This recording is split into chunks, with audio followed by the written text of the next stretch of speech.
Here's a neat trick I got from an ad in a magazine for a popular TV show. With the TV show's got Mr. Donald Trump in it, so you can probably guess which one it is. But it had a person that was enclosed, but there was no person there, so it was kind of ghosted, if you will.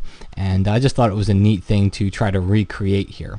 I tell you what, you learn a ton about cloning and brushing and gradients and things to kind of help make something like this a little bit more realistic. So let's start off here. Just double click on the background layer, click OK, and that turns it into a regular layer.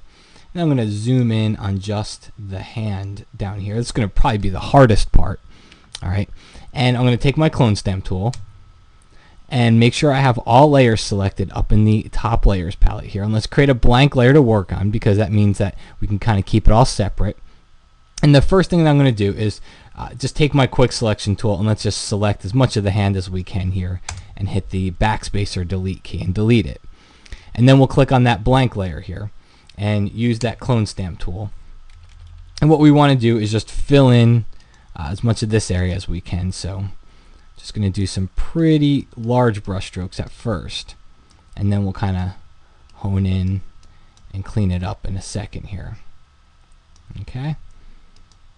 And then let's go up here and try to get some of the pocket area, knock my brush size down, and just try to continue as much of that area down as we can. It doesn't have to be all the way down, but just try to continue some of it. And let's take some of the fold from the jacket and try to continue that upward a little bit. All right. And we're not going to go all the way to the sleeve.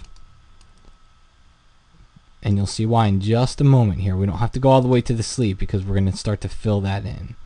Okay, and that looks pretty good. You can go in here and you can clone in and kind of clean some of that up.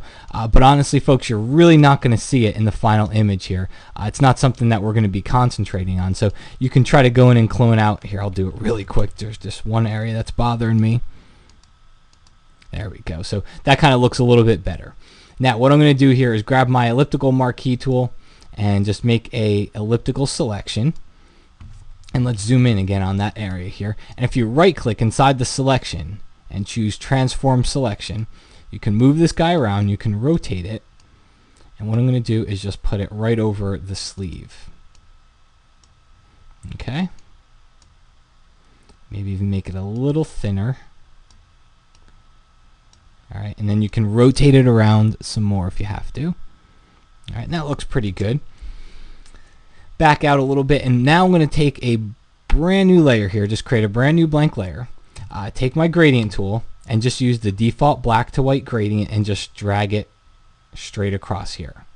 Okay, I'm going to deselect and let's back out here and take a look. So that is a start, but it's not quite what we're looking for. First of all, I can use the move tool and I can reposition it around if I need to.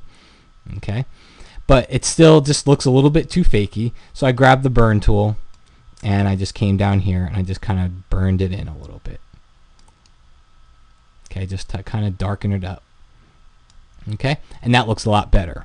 Now let's go over and take a look at the other hand here. Zoom in, and this one's going to be really easy. I'm just going to go on the original background layer. And in fact, one of the things you can do to help kind of keep this organized, click on one layer, shift click on the other, and just Command or Control E, merge them all together. Now let's take the brush tool here. I'm going to go on my background layer here, and all I'm going to do is just paint over that with black. Okay, we don't need any detail here.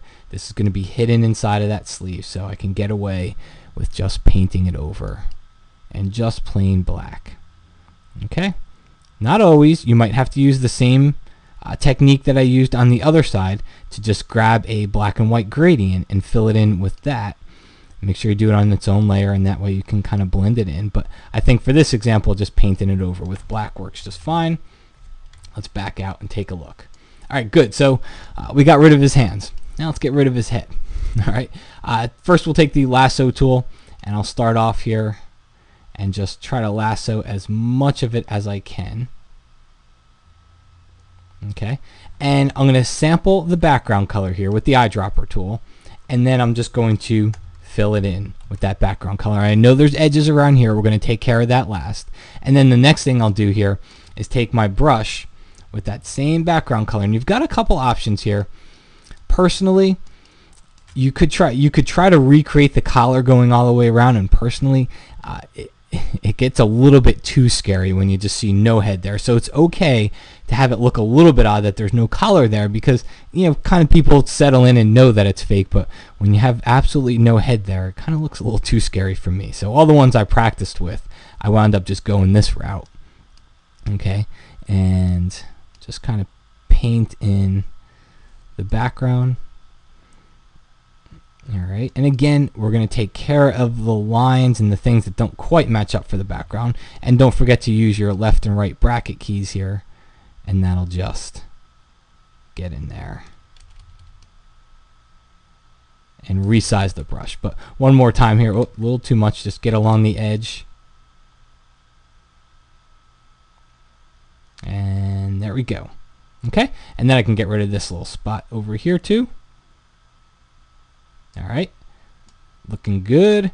And now the last thing that we need to do here, and I mentioned it earlier, so before I move on, let me just show you, you can put a little bit of a ghosted neck back there. Maybe try to drop the opacity, not of the original background layer, but go to this layer here, maybe just create a shape inside there. Put a little ghosted area, but honestly, I think it looks fine without it. The last thing that I would do here is just grab my patch tool and just go along any of these spots here and just select it with the patch tool, anything with a line, okay, and just get rid of it. Alright, so as you can see, as I go through this, I mean, we're using a lot of cool techniques. Alright, and the idea is just to try to make this look a little bit more realistic, and how can we go about doing that. So even if you don't find yourself taking the person and making them a ghost, the techniques that you use really work well for lots of different circumstances here. And there's one more line I want to get rid of. Okay, so that's one way to get rid of some of those seams inside the background. And let me go ahead here, turn on some text, and that's basically the context in which I saw this, and it was an ad. Again, it was for one of those popular TV shows, and it had Donald Trump in it, and just kind of showed you, the idea was like, this could be you, insert person here, and that was the same thing I carried over to this. So hope you enjoyed, folks, and we'll see you again next time.